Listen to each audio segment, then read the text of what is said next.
Hello everyone, आप सभी का ऑफिसर स्टडी पॉइंट में हार्दिक रूप से स्वागत है। आज हम पढ़ने जा रहे हैं an elementary school classroom in a slum poem का दूसरा भाग। इससे पहले हम इसी पोइम का फर्स्ट पार्ट पढ़ चुके हैं, जिसके अंतर्गत हमने पढ़ा लेखक के बारे में, पोइट के बारे में, जो स्टीफन स्पेंडर है उनके बारे में हमने पढ़ा। इसके अलावा जो फर्स्ट स्टेंजा था इस पोइम का, पहला स्टेंजा, उसके बारे में लाइन बाय लाइन एक्सप्लेनेशन किया। यदि आपने वो पार्ट नहीं देखा है तो पहले आप पार्ट 1 को देखें, जिसका लिंक आपको आई बटन पे और डिस्क्रिप्शन बॉक्स में मिल जाएगा। तो पहले वो देखें, उसके बाद ही इस पार्ट को देखें। तो आज का यह पार्ट जो दूसरा स्टेंजा है, वहाँ से हम इसको स्टार्ट करते हैं। तो ध्यानपूर्वक देखिएगा, समझिएगा, और यदि चैनल पर नए हैं तो प्लीज़ चैनल को सब्सक्राइब ज़रूर कर लीजिएगा, ताकि आने वाले वीडियोस के नोटिफिकेशन आपको टाइम पर मिलते रहें और आप अपनी पढ़ाई को कंटिन्यू रख पाएँ। तो वीडियो को लाइक करें। चलिए स्टार्ट करते हैं आज की इस पोइम को। Second stanza. ऑन सोर cream walls donations Shakespeare's had cloudless at dawn, civilized dome riding all cities, bailed flowery Tyrolis valley, open-ended map avoiding the world its world। देखिए यहाँ पर, देखिए क्या है, ऑन सोर क्रीम वॉल्स। अब वर्णन किया जा रहा है जो स्लम के अंदर जो क्लास स्कूल है और उसके अंदर जो क्लासरूम है उसके बारे में कवि वर्णन कर रहा है, जीवंत वर्णन कर रहा है। ऑन सोर क्रीम वॉल्स, वहाँ पर की जो दीवारें हैं वो कैसी है? सोर। सोर का मतलब अनप्लीजेंट। कैसी है? अनप्लीजेंट, यानी जो असुहावनी है, जो अच्छी नहीं लगती है, अप्रिय है एक प्रकार से। अनप्लीजेंट दीवारें हैं। वैसे सोर का मतलब खट्टा होता है, लेकिन यहाँ खट्टे से मतलब नहीं है। ऑन सोर क्रीम वॉल्स, वहाँ पर जो दीवारें बनी हुई है वो किस कलर में रंगी हुई है? क्रीम कलर में। क्रीम कलर से ऐसी रंगी हुई है जो अप्रिय लग रही है, अच्छी नहीं लग रही है। डोनेशंस शेक्सपियर्स हैड, अब वहाँ पर वो जो दीवार है वो भी डोनेशन से बनी हुई है, दान की राशि से बनी हुई है। इसके अलावा उस दीवार पर कुछ चित्रित है। अब क्या चित्रित है देखिए। डोनेशंस मतलब दान में दी गई जो वस्तुएं हैं उनका चित्रण किया गया है उस दीवार पे। शेक्सपियर्स हैड, शेक्सपियर के का सिर बना हुआ है। शेक्सपियर जो इंग्लिश के मशहूर पोइट है, उनका चेहरा बना हुआ है, ठीक है, उस दीवार के ऊपर। आगे, क्लाउडलेस एट डाउन, डाउन का समय है। डाउन यानी भोर वेला, सूर्योदय के आसपास का समय होता है, उसे डाउन कहते हैं। भोर वेला, भोर वेला का समय है। आसमान बिल्कुल क्लाउडलेस है, ठीक है, क्लाउडलेस है मतलब बादल नहीं है। और क्या क्या बना हुआ है उस दीवार के ऊपर? सिविलाइज्ड डोम राइडिंग ऑल सिटीज़, उसके ऊपर सिविलाइज्ड यानी सभ्य समाज के, सिविलाइज सभ्य समाज के डोम बने हुए हैं। डोम यानी गुंबद, डोम यानी गुंबद, जो मीनारें होती है, बड़ी बड़ी मंजिलें होती है, उनके ऊपर गुंबद बने हुए होते हैं। तो सभ्य समाज की जो संस्थाएं हैं उनके गुंबद राइडिंग ऑल सिटीज़, पूरे शहर के ऊपर राइडिंग कर रहे हैं, सवारी कर रहे हैं, यानी कि पूरे शहर के ऊपर वो गुंबद सबसे ऊपर नज़र आ रहे हैं। तो ये भी चित्र बना हुआ है उस दीवार के ऊपर। बेल्ड फ्लोवरी टायरोलिस वैली, और क्या बना हुआ है उस दीवार के ऊपर? टायरोल वैली, टायरोल की जो घाटी है जो ऑस्ट्रिया के अंदर स्थित है, ऑस्ट्रिया के अंदर टायरोल घाटी बनी हुई है, वो बेल्ड है, यानी कि वहाँ पर जो चर्च है वहाँ पर घंटियाँ बज रही है। फ्लोवरी यानी फूलों से लदी हुई वो घाटी है, उसका चित्र बना हुआ है, ठीक है। और क्या बना हुआ है देखिए उस दीवार के ऊपर? ओपन हैंडेड मैप, और क्या बना हुआ है? मैप बने हुए हैं। क्या बने हुए हैं? मानचित्र, नक्शे बने हुए हैं। और वो कैसे मानचित्र है? ओपन हैंडेड, ओपन हैंडेड यानी खुले हाथों से बनाए हुए। मतलब इस दुनिया के जो पावरफुल लोग से, जो डिक्टेटर्स है, जो तानाशाह है, हिटलर जैसे तानाशाह, उनके द्वारा अपनी मर्जी के हिसाब से दुनिया को विभाजित किया गया और उस दुनिया का मैप उनकी इच्छा से ओपन हैंडेड मैप तैयार किया गया। वैसे मैप वहाँ दीवार पर स्थित है। Awarding the world it's world, वो अवॉर्ड कर रहे हैं यानी प्रदान कर रहे हैं द वर्ल्ड इस संसार को, वो प्रदान कर रहे हैं इस संसार को, इट्स वर्ल्ड उनका संसार, ठीक है ना। वो इस संसार को, अब ये द वर्ल्ड कौन सा है, ये वो संसार है जो ये जैसे स्लम के अंदर ये अभावग्रस्त बच्चे जी रहे हैं, गरीबी के अंदर जो जीवन यापन कर रहे हैं, जो रियल वर्ल्ड है, यहाँ पर इस वर्ल्ड का मतलब है जो रियल वर्ल्ड है, उस रियल वर्ल्ड को ये लोग कौन सा वर्ल्ड प्रदान कर रहे हैं, इट्स वर्ल्ड, उसका खूब वर्ल्ड, यानी उन्होंने अपनी मर्जी से जो वर्ल्ड तैयार किया है वो वर्ल्ड उनको प्रदान कर रहे हैं। And yet for these children, ठीक है। अब यहाँ पर देखिए ये वर्ल्ड प्रदान कर रहे हैं, ठीक है, ओपन हैंडेड। कहने का मतलब ये है कि जिस कमरे के अंदर बच्चे पढ़ाई करने के लिए बैठे हैं वो कमरा बहुत ही बुरी स्थिति में कह सकते हैं, जहाँ पर क्रीम कलर की वॉल्स है जो कि ऐसी है जो बिल्कुल ही ख़राब लग रही है, अनप्लीजेंट शोर लग रही है। चित्र कैसे बने हुए, डोनेशंस के हैं, शेक्सपियर का सिर फोटो बना हुआ है, शेक्सपियर का मुंह लगा हुआ है, और जो बड़ी बड़ी मीनारें हैं, जो संस्थाएं हैं बड़ी बड़ी, उनके जो डोम है, गुंबद है, वो नज़र आ रहे हैं, और टायरोल घाटी नज़र आ रही है, और वो नक्शे नज़र आ रहे हैं। तो रियल बात ये है कि उन बच्चों का इन चीज़ों से कोई लेना देना नहीं है। आगे बढ़ते हैं। And yet for these children, इन बच्चों के लिए, these windows not this map their world, इन बच्चों के लिए दीज विंडोज़, ये विंडो है ना, उस कमरे की जो विंडो है, खिड़कियां हैं, दीज विंडोज़ देयर वर्ल्ड, ये खिड़कियां ही उनका संसार है। दीज विंडोज़ देयर वर्ल्ड, ये खिड़कियां ही उनका संसार है। नॉट दिस मैप, उनका संसार ये मैप नहीं है। उन बच्चों का जो संसार है वो ये मैप नहीं है। ये मैप तो उन लोगों का संसार है जो इस दुनिया में शक्तिशाली है, जो तानाशाह है, उन लोगों के हाथों से बनाए हुए मैप है। उस मैप के अंदर चित्रित सारी वस्तुएं इन बच्चों के लिए नहीं है। इन बच्चों का संसार कौन सा है, ये कई बार सवाल पूछते हैं कि बच्चों का संसार कौन सा है, तो विंडोज़, उनकी जो विंडोज़ है वही उनका संसार है। विंडोज़ से क्या मतलब है, मतलब उनका जीवन है वो कमरे की जो खिड़कियां हैं वहाँ तक सीमित है। उनका जीवन उस कमरे के दायरे में, विंडोज़ से बाहर का संसार उनके लिए नहीं है।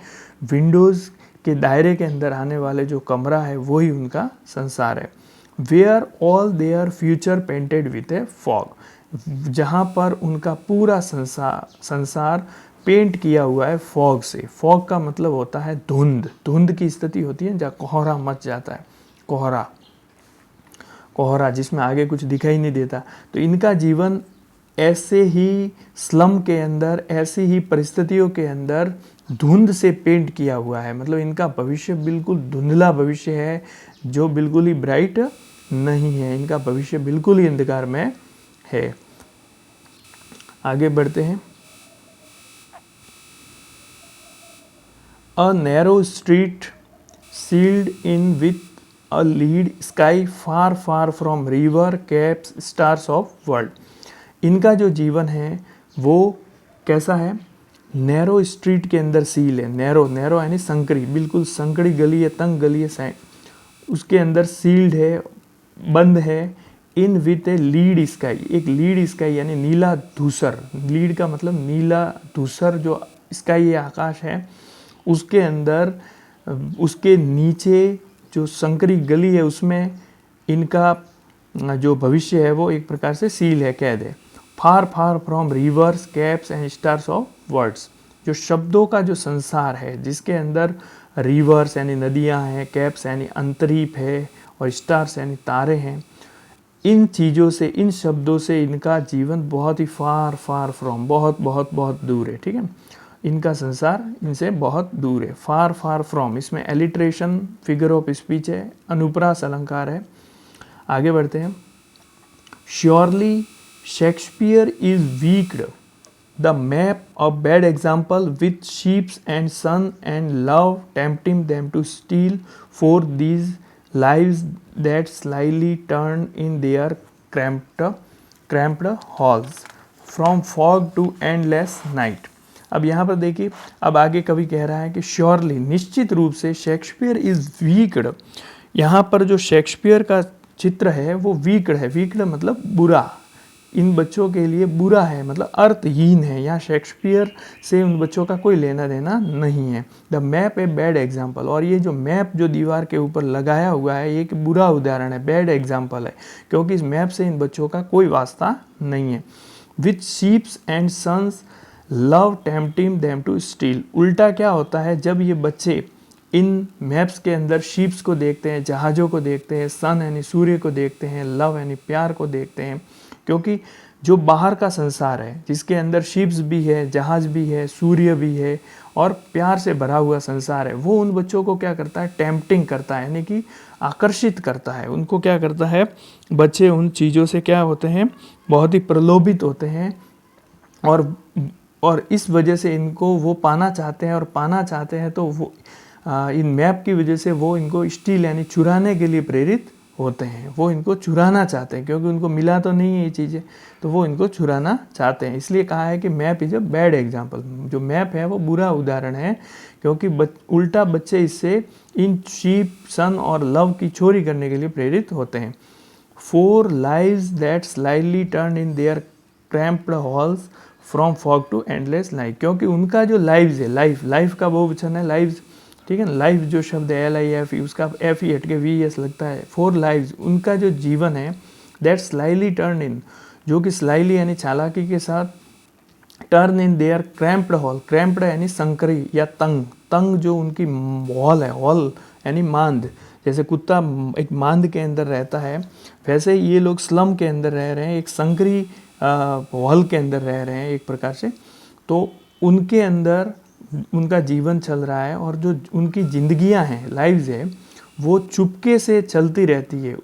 कैसे, from fog to endless night, उनका जीवन फॉग से शुरू होता है और एंडलेस नाइट तक चलता है, मतलब शुरुआत में कोहरे से शुरू होकर अंतहीन रात्रि तक इनका जीवन चलता है। यानी कि जीवन के आरंभ से जीवन के अंत तक, ठीक है ना, कोहरे से अनंत अंधेरी रात तक इनका जीवन चालाकी से इन तंग मांदो यानी कि संकरी गलियों में व्यतीत हो जाता है।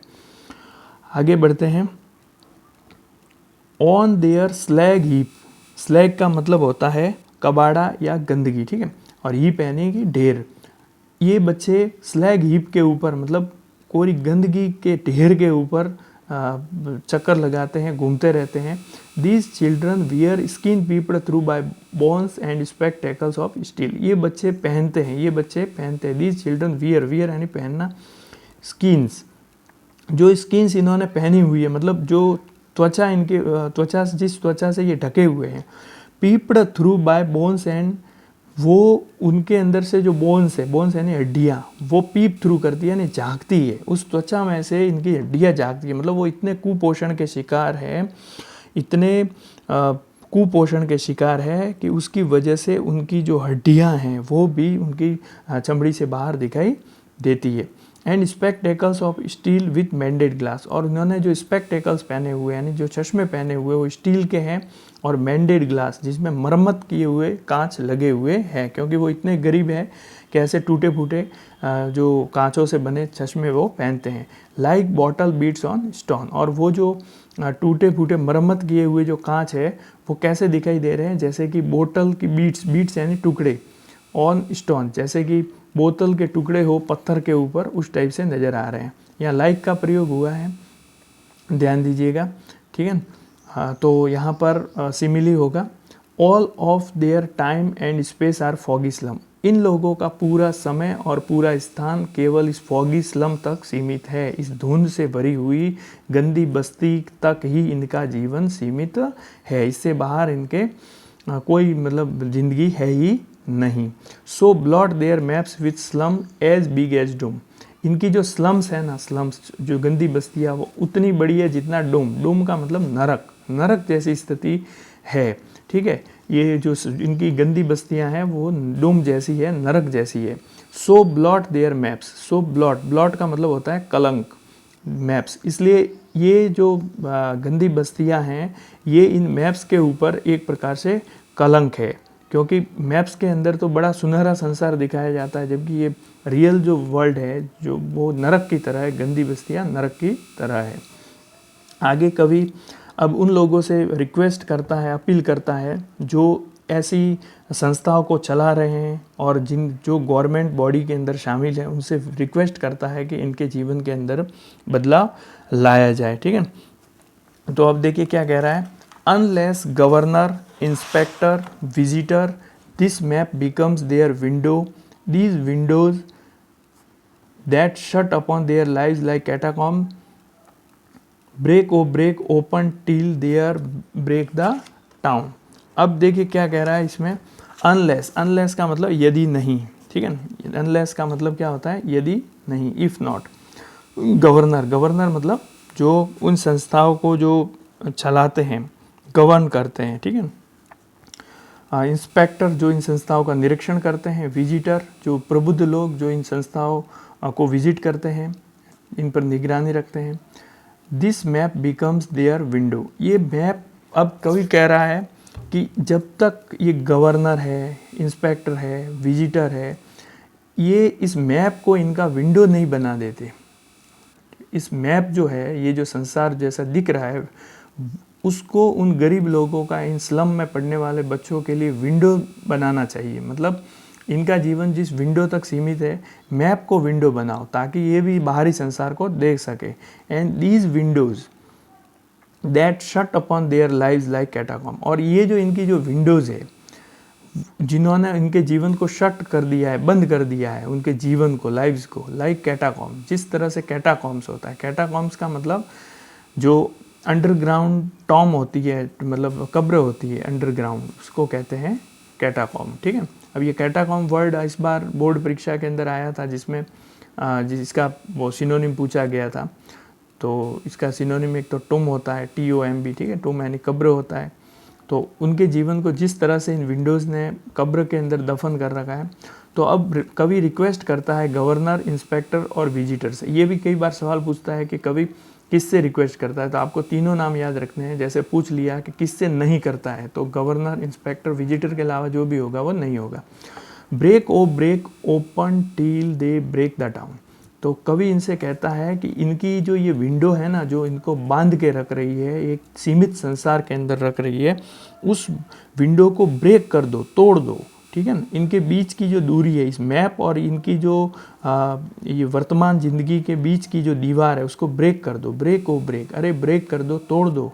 ओपन टिल, और इसको खोल दो, टिल यानी तक, दे ब्रेक द टाउन, जब तक ये लोग इस टाउन, इस अर्बन कल्चर, टाउन का मतलब यहाँ पर है इस शहरी जीवन, जो शहरी जो जीवन है, जो ये मैप वाला संसार है, और ठीक है, जो शहरी जीवन के बंधन, जब तक ये लोग, कई इनके अंदर आक्रोश पनप गया और ये इस शहरी जीवन या शहरी संस्कृति को, अर्बन सोसाइटी को ये तोड़ ना दे कहीं, उससे पहले आप इनके बीच का ये रोड़ा हटा दो।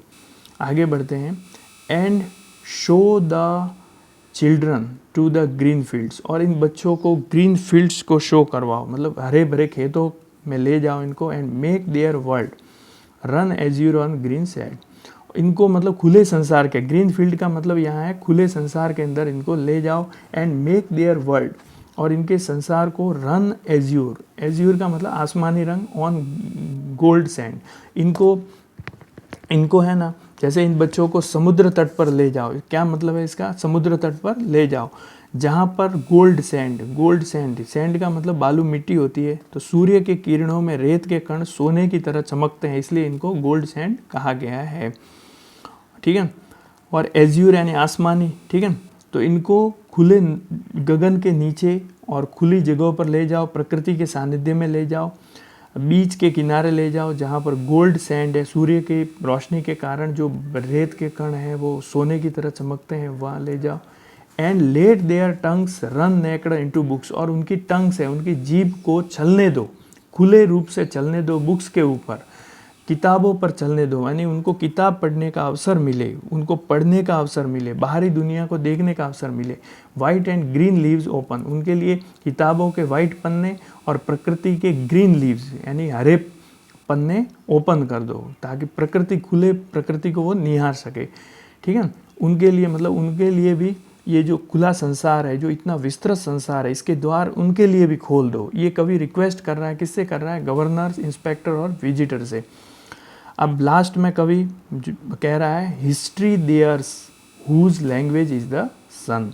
हिस्ट्री देयर, ये बहुत ही इंपॉर्टेंट लाइन है, इसको अच्छे से याद रखनी है आपको। History theirs whose whose language is the sun, मतलब क्या हुआ, केवल वे व्यक्ति ही इतिहास रचते हैं जिनकी भाषा में सूर्य की ऊष्मा और शक्ति है। ठीक है, हिस्ट्री देयर, इतिहास उनका है, हुज जो या जिनकी, हुज यानी जिसका, जिसकी लैंग्वेज इज द सन, जिसकी भाषा में सूर्य है, सूर्य का मतलब जिसकी भाषा में सूर्य की ऊष्मा और सूर्य की शक्ति है। तो the poet believes that only those people create history whose voice has the warmth and strength of the sun. तो इस प्रकार से ये पोएम है जो ऐसी गंदी बस्ती के अंदर रहने वाले, उस एलिमेंट्री स्कूल के अंदर पढ़ने वाले उन बच्चों की रियल ज़िंदगी के बारे में बताती है, और उन जो समाज के गवर्नर है, जो संचालित करने वाले इन संस्थाओं को, जो इन संस्थाओं को निरीक्षण करने वाले और प्रबुद्ध जन हैं जो इसका विजिट करते हैं, उनसे रिक्वेस्ट करता है कि इनके जीवन में बदलाव लाए ताकि ये भी इस खुले नभ के नीचे विचरण कर सके और ये भी मेन स्ट्रीम जो है, मुख्य जो धारा है, वहाँ से जुड़ सके। तो ये है आपकी पोइम। इसके बारे में और आप क्या चाहते हैं वो कमेंट बॉक्स में करके बताएं। कैसी लगी पोइम ज़रूर बताएं। मिलते हैं नेक्स्ट वीडियो में। धन्यवाद। जय हिंद।